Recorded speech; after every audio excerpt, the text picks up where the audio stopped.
Good afternoon and good morning to those that joined us already. We'll be starting in just about 1 or 2 minutes from now. Thank you.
Okay, welcome everyone. Welcome to our Quality Center PSO members as well as our PSO partners across the country.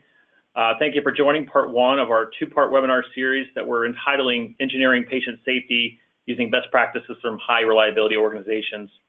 Before we get started, I'd like to introduce our speaker today and go over some logistics for the session.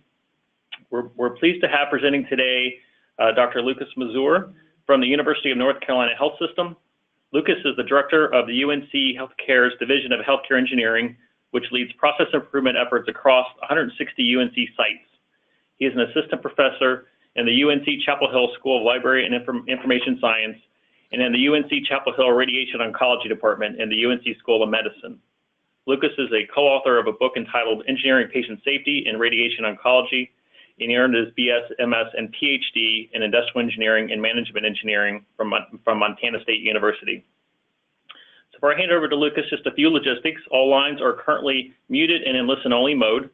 Feel free throughout the presentation and discussion to chat in questions using the questions pane in the GoToWebinar control panel. And at the end, we'll have some Q&A time, and at that time, feel free to continue to chat in questions. But you can also raise your hand if you're called in over the phone line, and we can unmute lines and folks can ask questions live at that time. We ask that you do please introduce yourself and the organization you represent when speaking. The session is being recorded, and we will make available to all participants after the webinar, and also you will receive a short evaluation at the conclusion of today's webinar, so please fill it out and give us your feedback. So at this time, I'd like to turn over the presentation to Lucas. Lucas? Thank you, Dean, very much. First of all, just would like to thank Dean and North Carolina Hospital Association for this opportunity to provide this webinar. I'm most excited about sharing our story today with all of you on the call. just to kind of highlight the learning objectives, what we would like to achieve towards the end of this webinar. This is a series of 2 webinars. Today, really we'd like to make sure that you will gain enough understanding of our journey here at UNC in radiation oncology department, specifically of how we were been trying to create a culture for patient safety and quality improvement, and really talk about you know, how we've created our model for improvement, what components of the models are if a key facilitator with some of our on the next call, which will Dr. Allison Amos and Chris Rao, also more technical aspects of the some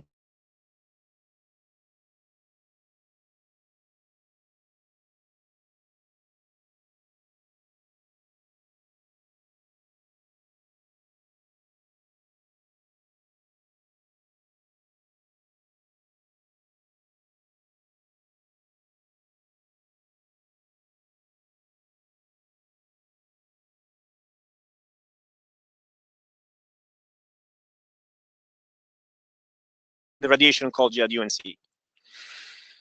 A couple conflict of interest. I have a financial conflict of interest with Communify Health. This is a joint venture between UNC and the company where we develop software and technology that helps us be efficient and effective in some of the practices that we will be highlighting. And there will be a few slides today that I will be using, which will have improvement flow mark on it, and that's the software that we are utilizing within our institution here to drive some of our work. Also, some of the work that is being presented and some data comes from funded project from the Agency for Healthcare Research and Quality, as we do a lot of research work in the arena of patient safety and quality. Okay, so this opportunity, really starting with the power of engagement. What you see on the slide on the y-axis, you have the % positive responses, and on the survey from the AIHRQ patient safety survey, these are the scores that people think, you know, on a scale from 1 to 5, only 4s and 5s. So how many positive responses do we receive? And on the x-axis, you see years, and in the parentheses, you see the number of people that took the survey. So over the years, as we've been measuring ourselves using this tool, you can see that one way of looking at some of the culture that we've been developing, you see that we went from about 50% positive responses on patient safety and quality issues of how we resolve it, you know, to 90%. You can see that our overall responses have risen, and over the last few years, we are able at least to maintain these scores at relatively high values. Also, an important aspect of looking at this graph is that in 2009, you know, very few people were motivated enough to take the survey, and in 2015 and 17, we are virtually within our department, which is about 100 people. Everybody is willing to take the survey, which I think is as important of a metric as also seeing the positive responses. So how do we get there? What did we do?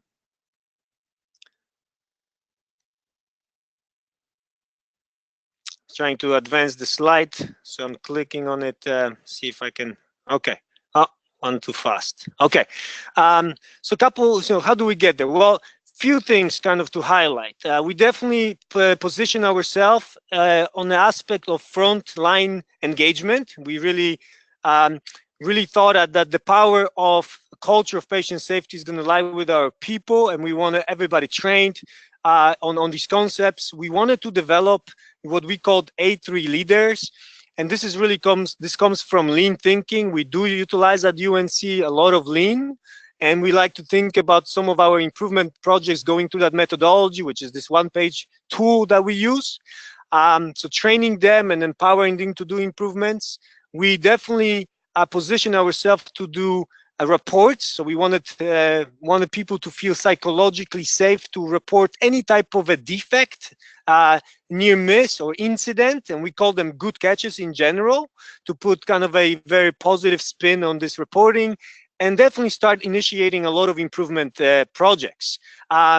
Also, our patients, their satisfaction scores have kind of confirmed to certain degree that we are doing positive things. So we won a number of awards for patient satisfaction, being a top 5 clinics, and specifically that one question on the survey, Tassi, would you recommend your loved one? We have won some of the awards just because we had a very positive response according to that particular question. Also, how do our clinicians benefit? I think it's very important in the current state of the healthcare, where a lot of burnout and depression, and our physicians are really struggling with a lot of those issues, is to show that they do benefit from quality improvement work in terms of reducing work pressure and pace, being able to improve teamwork, and also the information exchange between the departments, right? So we've seen a number of positive metrics that have been helping us to justify our efforts. So where did we start, right? 7-8 years ago, and maybe a lot of you are still in a similar situations, but we were working very hard, and everybody comes to work and really wants to do well. We love our patients. We want to provide best care possible. But when it comes to quality improvement work and continuous quality improvement work, it sometimes feels like we just got to try harder and make this work. But there's really very little infrastructure, to support and empower people to do it in a proper kind of a healthy pace fashion. So we really focused on building what we call then continuous quality infrastructure for people to engage with these efforts. So before I move forward, saying that why, do we need to kind of move and build this infrastructure, I want you to kind of maybe allow me to give a few minutes on my personal motivation behind this work. Why do I get up in the morning and come to UNC and try to, do my best, to position our system in a best possible place for this type of a work. I really feel like to some degree, we live in a world where quality improvement and our patient safety efforts are separated. And I think that's to some degree unacceptable. And a lot of us are trying to integrate these two things, right? Getting people to believe that reporting and feedback from this reporting and initiating these efforts, have to be somehow connected to what we really believe is quality. So we're starting to work on this overlap. But at the end of the day, my personal motivation is that I think these two things are completely joined. That every quality project that being set strategically by our top leaders, that we have to do, for all the entities within the system, and how we kind of distributed these top priorities to our managers and directors and vice presidents and so on. They should have a portion of patient safety in them. This is what we are in the business, do no harm. And so we need to keep working within our institutions to make sure that patient safety comes at every single angle within our organization. It's embedded to every strategic project in some form and fashion. So that's kind of a part of my personal motivation to do this work. On the other side, more personal here, is that what you see on this slide is my 2 kids. That's Sebastian, the older one, in the green T-shirt, and Alexander in the blue one. And when I think about, these guys going to a hospital, and you have a picture on the bottom on the left-hand side of the UNC campus, and a plane, I still feel more anxiety sending my kids to a hospital for a simplest procedure versus putting them on the plane. And I think that's unacceptable, right? That's something that, to some degree is embarrassing, that we are still in that state of affairs. And I think we got to do whatever we can, to reach the reliability levels that other industries have done. And they've done it in a ways of engaging our people at the front lines to do patient safety efforts, every single day. So we did travel to these high reliability organizations. On this picture, you can see myself and my mentor and chair of the radiation oncology, Dr. Marks. Dr. Marks has always had the vision for bringing industrial engineering tools and concepts into the department to improve the operations. We spent years working together, and without his leadership, none of this would be really possible. And here we are on the trip to Delta, to Atlanta, to learn more, to kind of really experience what it means for Delta to do reporting and analysis. And we were able and fortunate enough to sit through their meetings where they meet with, FA and their union and talk through every single report every week and try to understand how to make their systems more reliable. We learn a lot. We've learned a lot. And learning that 26,000 reports are being submitted by pilots at Delta is very impressive. Also knowing that they have about 12,000 pilots, we also realize that's about 2, maybe 3 really solid reports per year that we are talking about. We also learning that every time they submit a report and they have a very good reflective statement on this report that there was something that didn't go right, even though it was a human error, Delta will give them credit for reflecting and not kind of in a just culture type of a form. Will have a need to speak with them. There's a lot of trust. However, when these human errors become violations, when they break policies and procedures that are really important to Delta, that changes the conversation, and there might be interventions, for the pilots, right? Pilots have created a tremendous culture, right? I'm not saying that in Delta or other airlines, this culture has spread to other groups like mechanics and others. We've seen on TV a lot of other issues that airline industry is dealing with. However, when it comes to the culture of reporting within pilots, I think that they have made tremendous progress, and it's really good to learn from these industries. On the more humor note, as you can see the picture here on the simulator, crash any planes during those flights, but have an opportunity to at least sit in those chairs and pretend we are doing something. So great trip and a great learning. So how do we go to this high reliability and lean thinking here in our department? What I like to think about as a safety mindfulness is people operating with that safety mindfulness every single day, coming to work and really being watchful for potential patient harm. So I'm going to use this slide to kind of gauge how to potentially do this. And we are having a picture from Toyota. This is kind of going back to lean. And this is a picture that was presented by Gary Kaplan from Virginia Mason Hospital when I went a number of years ago. I went for a training there to learn more about what they do in their institution, as they are very known for these type of efforts. And what we have here is a car, Prius, being produced. And at the bottom of the slide, you see a clock. You actually see these hash marks, which indicate that in the standard work of whatever, 1 minute as this car will be moving forward, this individual has that much time to perform a lot of quality assurance and, ensuring that the work that's coming to him is done properly, do whatever is needed, and perform additional checks, before that car leaves to the next person downstream.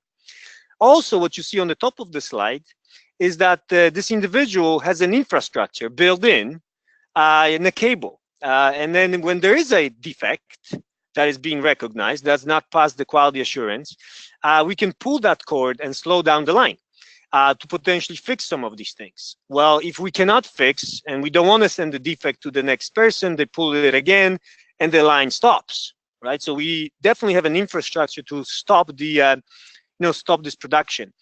I worked for 5 years before I joined UNC at NC State in the extension service, where I was a consultant traveling around the state and helping people do lean projects, a lot of Kaizen events, value stream mapping, and so on and so forth.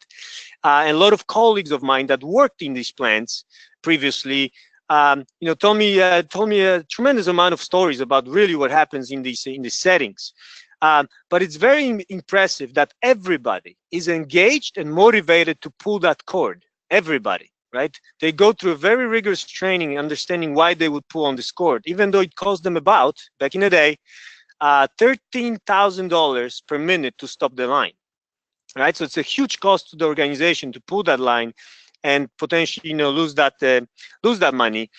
And the manager who oversees these operations probably has the worst day or is not happy about the day if the line was not stopped, meaning that they understand they're not perfect. They understand that there will be quality issues that should be resolved. So not stopping the line or having the day without stopping the line is not a great day. So I think there's another set of learnings that we have to take from it, as we are believing that every single day in our institutions, there's tremendous amount of defect and problem solving, which we inspire and we have to do. However, how do we harness it and learn from these defects, and we create an infrastructure that allows us to move forward? So within radiation oncology, we knew that we have to create a committee. Sounds perhaps a little bit of bureaucratic, but we need people.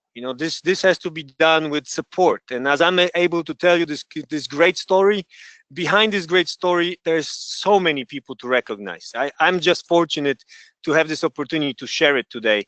And on the picture, you see a number of people next to me. As you see, I'm kind of in the middle. There's a Kinley Taylor, industrial engineer that has been here for years, really working through implementing these programs. In the middle of sitting, you have Dr. Marks, and next to him, you have a physician champion, Dr. Chera, who has been spearheading these efforts for us for many, many years. You don't have a Dr. Alison Amos that you will hear next week. She's not on the picture. This picture is a little outdated, but she has been now working tremendously hard, getting this work done every single day. Our administrative, our nurses, physicists, dosimetrists, everybody is forming committee with an idea that we're going to come together every week for 90 minutes, and we're going to review every single report that we're going to get from the front lines, and we're going to say thank you to everybody, and we're going to provide feedback, and we're going to try to see if improvement work needs to take place. That respect of treating every single report at that level, I think, is needed to create a readiness and buy-in from our folks for continuous way of engaging with these programs. So a lot of hard work of these folks. So we started the Good Catch program, meaning we wanted people to report. And we really told people this is about any type of a condition, defect, event, situation, miscommunication. Please report. Tell us anything that you know that you fixed today or you couldn't fix, but you've recognized that could lead, right? Or led to harm, delay, rework, waste, and error. So we had a very broad definition to engage folks in this reporting effort. Which, first we walked down physically. There was Pratima, Dr. Adams, myself, and others. We would walk around the department and we would ask people about, do you have something to report, right? Those were our initial efforts. And we will bring this on an Excel spreadsheet and analyze and think about it and try to kind of close the loop. As this program grows, we knew we need to engage with having way more efficient technology and kind of ways of doing this and kind of harnessing these opportunities. So today, our folks just go to their smartphones and click on a button, so to speak, in an app and be able to talk to the phone, and they can submit things to us as needed. We're also working very closely with our risk department to make sure that we align with all their efforts. We have great people in the risk management department, a great vice president, and a lot of patient safety officers. That we are collaborating, and we know that this program that originally started in radiation oncology, we need to make sure that this is in alignment at all levels with policies and procedures. So we've been making changes, to ensure that this all works together within an organization. So we are very excited to be able to work with them and rewrite some of the policies and practices, and to work with our physician champions to make this happen. But that's how it started, virtually by walking and talking to people back in the day. We definitely want to reward people for submitting. So we have, as you can imagine, at University of North Carolina, we are very big on basketball.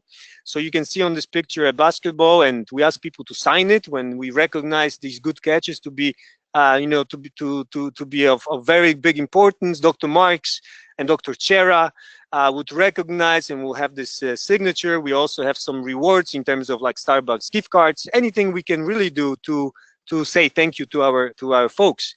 again, on the shelf below, just to kind of see, you probably might be seeing me there, but there's a trophy, and that's a potato sack race, and I won it five times in a row. So that's something I'm very proud of.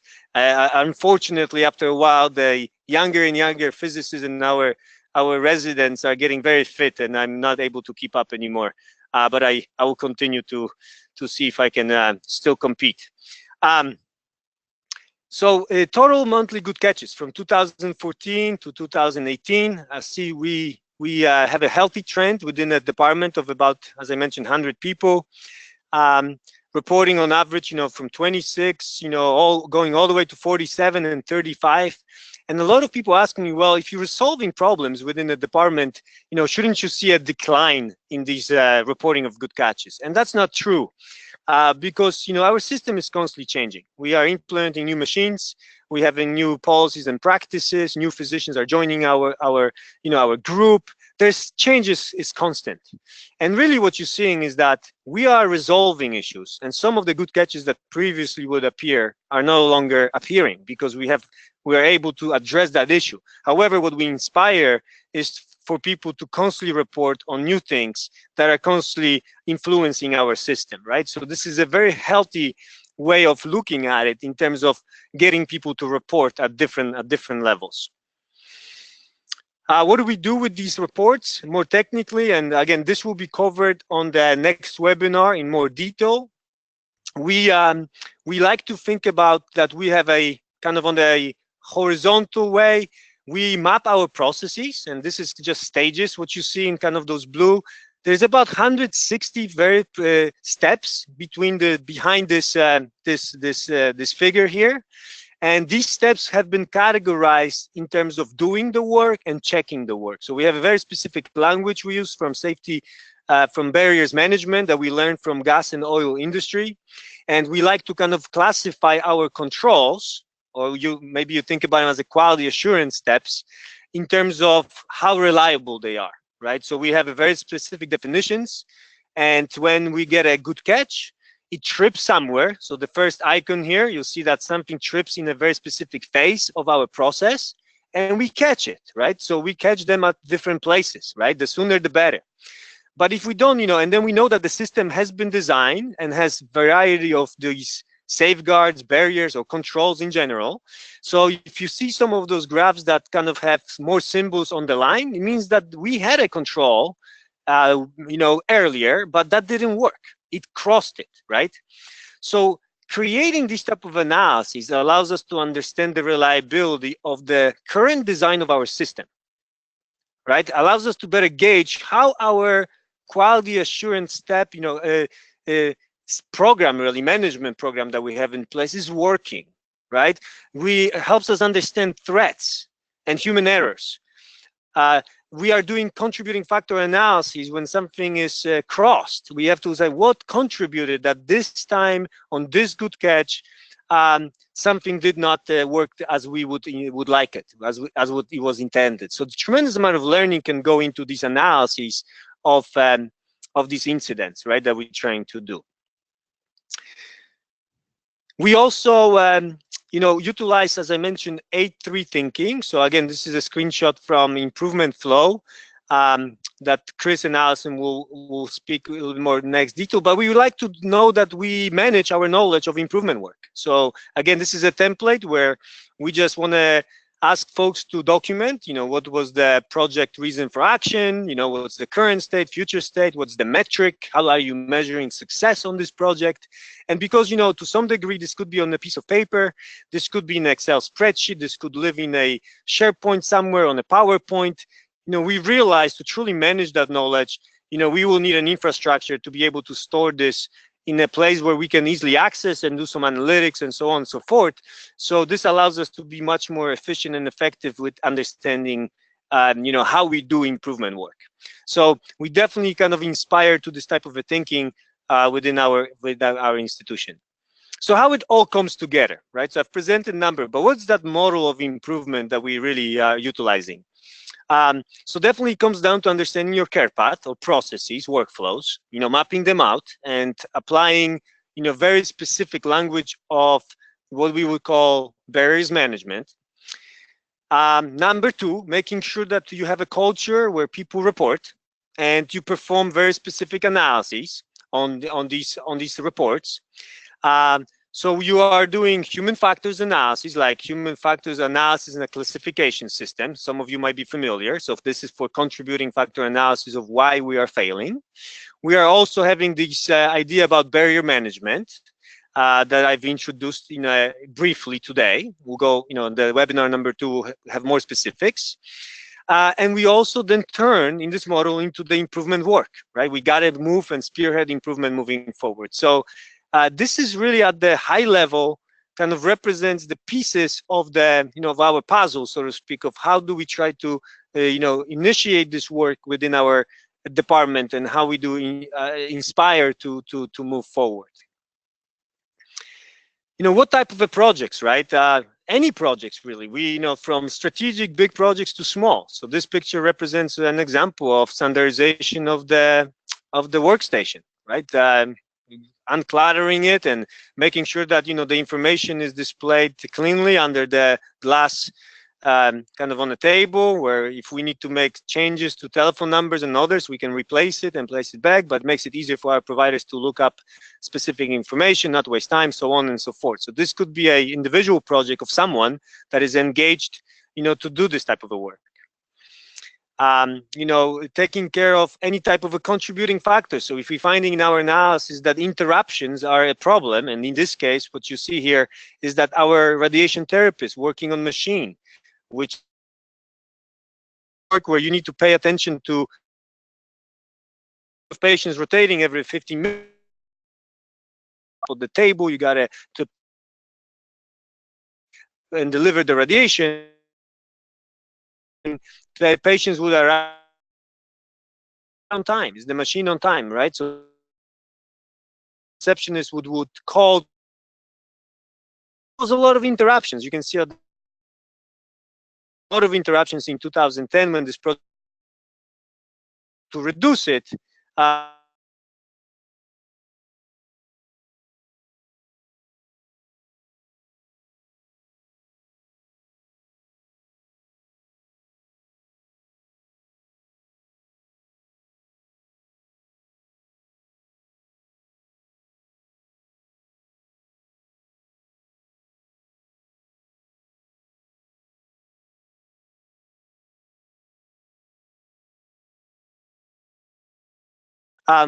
Patients, getting them engaged, right? So here's a project where we are scanning a card, to know I arrived, right, as a patient. Remember, nurses are not in the lobby. They are kind of behind couple walls, and they want to care for these patients, but so they have a monitor in their room. So every time patient would scan in, that information would be presented on their screen, and now they know that someone arrived. I'm getting ready. I want to go and see that patient in the lobby. They're ready for me, right?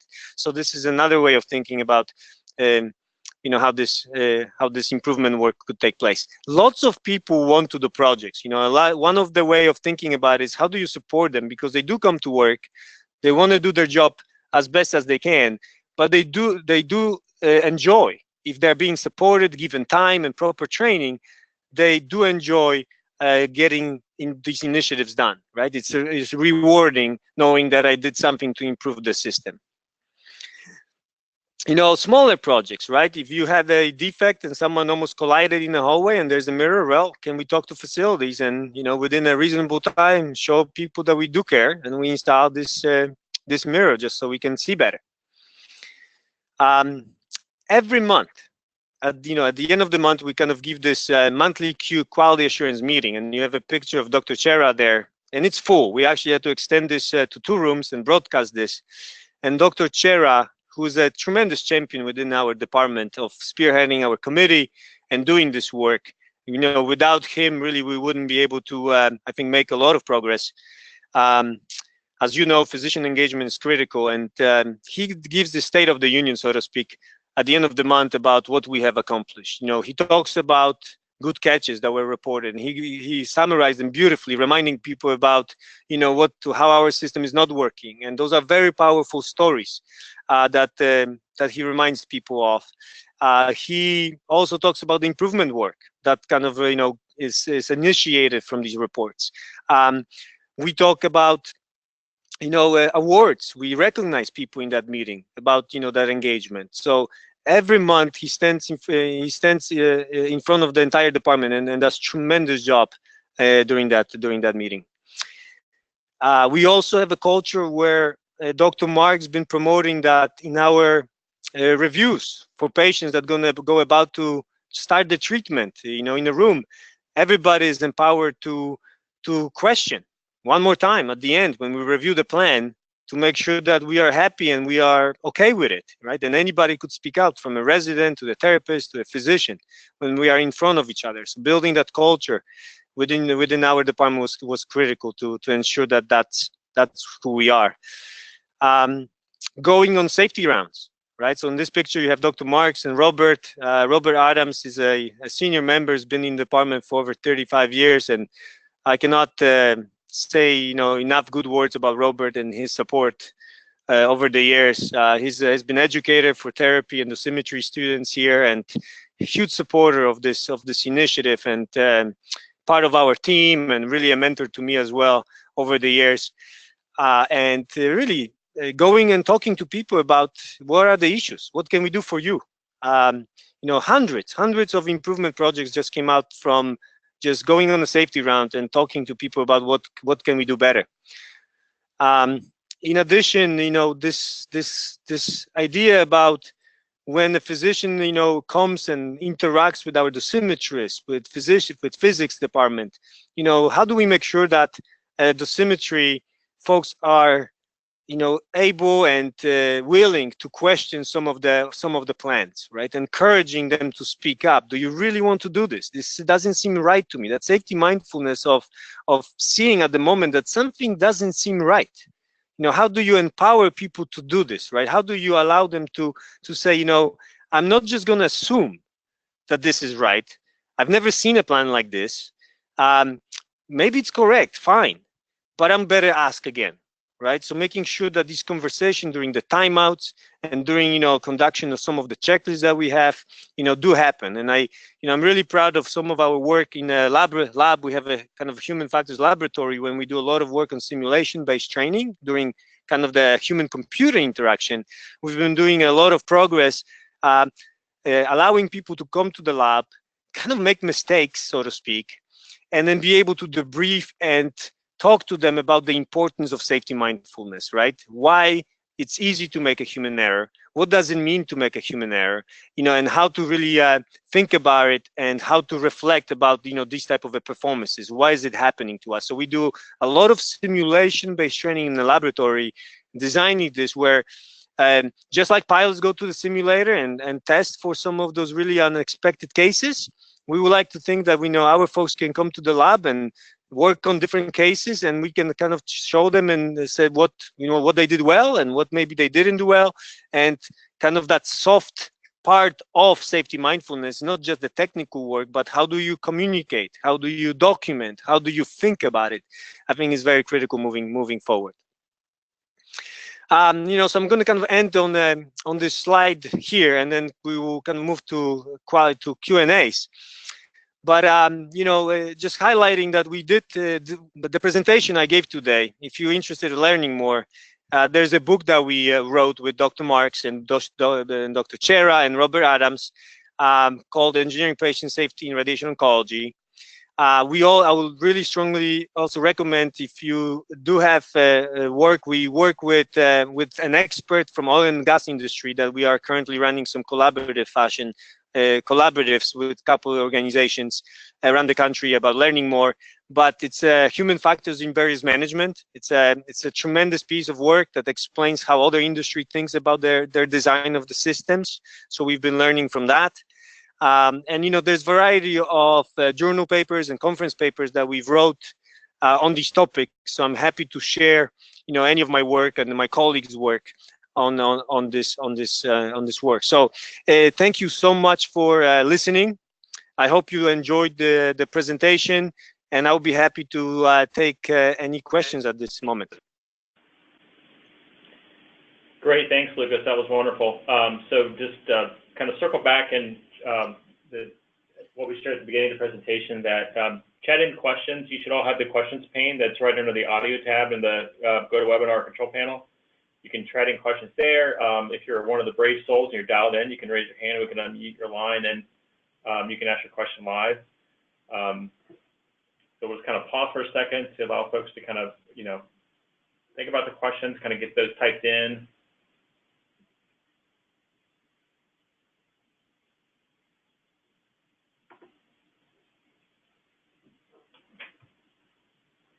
So we do have a few questions here. Lucas, I don't know if you can see the questions that are coming in, Lucas, on your end. If not, I can read those to you. I don't, yeah. I don't see the questions. Some easy kind of softball questions of logistics. Yes, we will make the slides available to folks after the webinar. So a few folks asked that.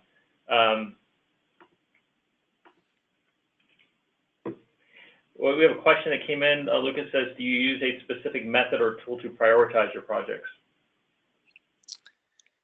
The prioritization of the projects happens within our committee, and I feel like Dr. Allison Amos, she's on a call, so I'm going to kind of see if she would like to take this question, as she's been now running our committee. So Allison, I don't know if you are willing to take this call. I can start and kind of let you kind of speak to this, as you are doing this day in and day out.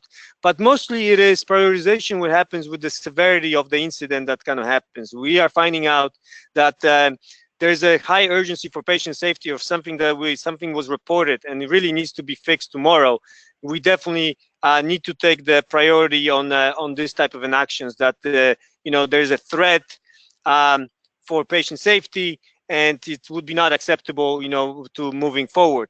With respect to, projects that might not have that kind of a statute, what happens is that it's going to come down to a kind of a team and putting an A3 project together, which requires to some degree investment in time and sometimes a little bit extra training. So the prioritization would then go into projects that can provide most value, but also have to be organized around this. But I think Allison just kind of unmuted herself, so I see if Allison, you can help me. Sure. Can you guys hear me okay?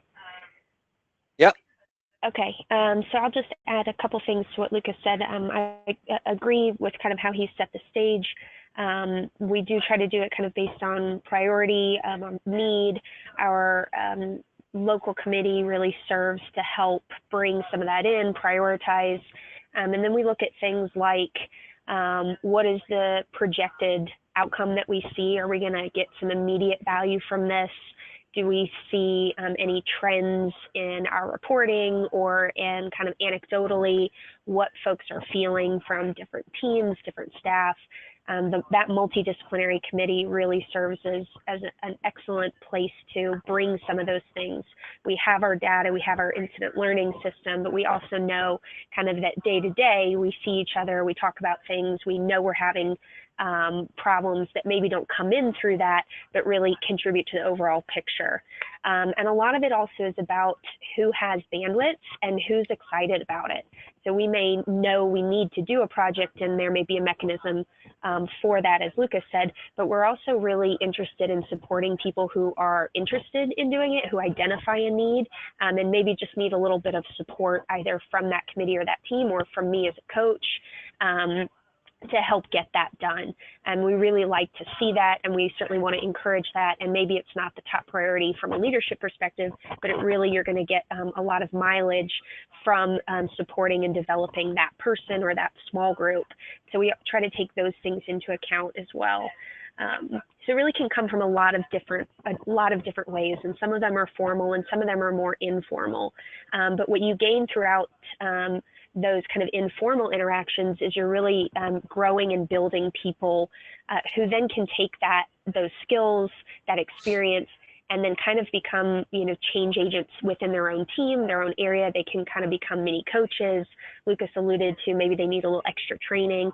So we do spend time with folks in that arena as well to help build them the skills and the tools that then they could go and do this work on their teams without necessarily the help of me, or they could prepare something and bring it back to our leadership team. They've identified a need and they've done some planning and some investigation on their own, and then all of a sudden that becomes a lot easier to say, this is a great piece of work. This is already set up and teed up for us. We want to make sure that we can see that happen.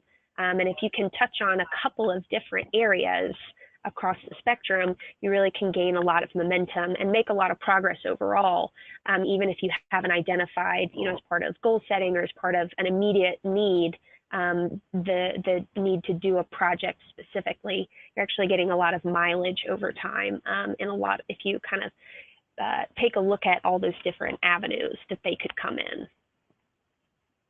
Thank you, Alison. And just the last thing that we need to also recognize that at the higher level, our organization level, our risk management department and our folks at that level might have a prioritization metrics and the ways of prioritizing initiatives for the entity of a healthcare system. So I don't want to speak to that, but that's kind of above my what we do here within the department.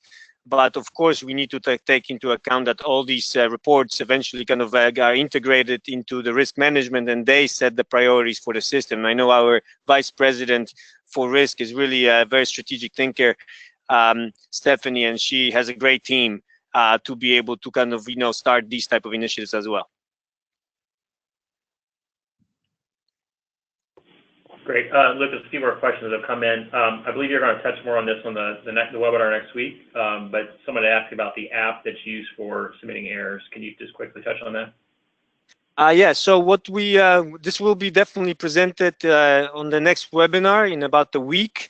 And again, we are utilizing a software that is called Improvement Flow. So you saw a few slides on this, and Chris Riley is on the call today with us as well, and Allison, and they will definitely explain all the technical aspects of how we, how we kind of do this here within the department on this. Again, the idea is to make it as easy as possible for folks to report a defect, right? When you're really looking at a defect of something is just not even a patient safety. It's related anything in your workflow. Making sure that it's the workload placed on the person to report has to be minimized to the bare minimum, really, to kind of keep people engaged. So we all know that. And again, next webinar we'll get into details on that. Great. A few more questions. Excuse me. Question came in. It says, are high reliability and lean principles highlighted in new employee orientation? And then a second part of that is, how are patients and families engaged as partners in quality and patient safety? Really two separate questions. Yeah, no, great questions. This is, I really appreciate, these. We have a currently very strong lean training within our institution. We've invested, a number of years. I would really say that UNC, with our operation efficiency folks, with Glenn Spivak and a couple other folks that have been really investing time into this, and our leadership team really supporting this, we have created a good infrastructure across for training and onboarding people in terms of getting them ready to engage with lean. When it comes to high reliability, we definitely have just culture, right? So there's definitely that comes from these angles. But what I've explained, I think today, which might be innovative, and I think you'll find interesting maybe in the next call as well, when it comes to the high reliability as system design and the design of barriers, I think that's different, and we are just starting this work in radiation oncology. We're running a few projects. So that component that I presented about how we analyze and how we think about it, it's fairly new. We're still learning, and that's not yet fully embedded into the organization. But there's there's interest, and hopefully, if we can demonstrate more value moving forward, we can do this. But the good news is that infrastructure is prepared in Improvement Flow. So for anybody who's interested learning about it, we'll have an opportunity to look at how these things work. The second part of the question was patient engagement. Again, we aspire We always aspire to for our projects, and when we have reports and when we initiate projects to kind of think through, how could we get our patients and families engaged to help us. This is always challenging in terms of the timing and bringing in. So I don't want to kind of give us all kind of colors that we don't do enough of it. I would say we should do more. But we had attempted, and I think some people within our institution are probably doing more of it. I would like to see, us within our division here and what we do to kind of get a little bit more on that aspect. So I appreciate the question and I understand the importance. Sometimes logistically, I think we tend to not be ready to maybe go to that extent as much as I would like to. Yeah, thanks, Lucas. I had a kind of follow-up question related to the kind of like the lean training orientation. So, obviously acknowledging that different organizations are on different ends of the spectrum with kind of their lean infrastructure, kind of capacity, skills. Like, if can an organization be successful if they don't have kind of like robust lean kind of management systems in place? Yeah, that's again, great question. I think one of I think depending on where you start, right? Everybody has to ask themselves within a variety of organizations where you are today, how mature are your programs of quality improvement and reporting, right? We all have a culture, we all have some tools, a variety of things, and the maturity of these tools have been for years, kind of getting there, right? People were learning, and you have. So you need to assess that. You need to know where you are, and then being successful. What is the metric of success, right? How do we really think about it? The patient safety, do no harm, zero harm, all these things we have. I like to think about it that we need to build a very strong infrastructure, right? For me, when I come to work, I cannot assure that there will be zero harm. I just don't know, right? I'm not a care provider.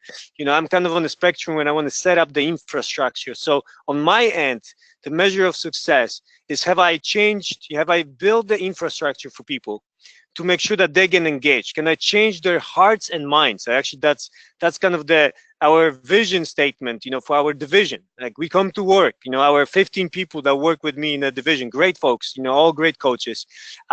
They have these geographies and they kind of visit with these guys, and we really kind of want to inspire for that safety mindfulness, but we got to build infrastructure for engagement.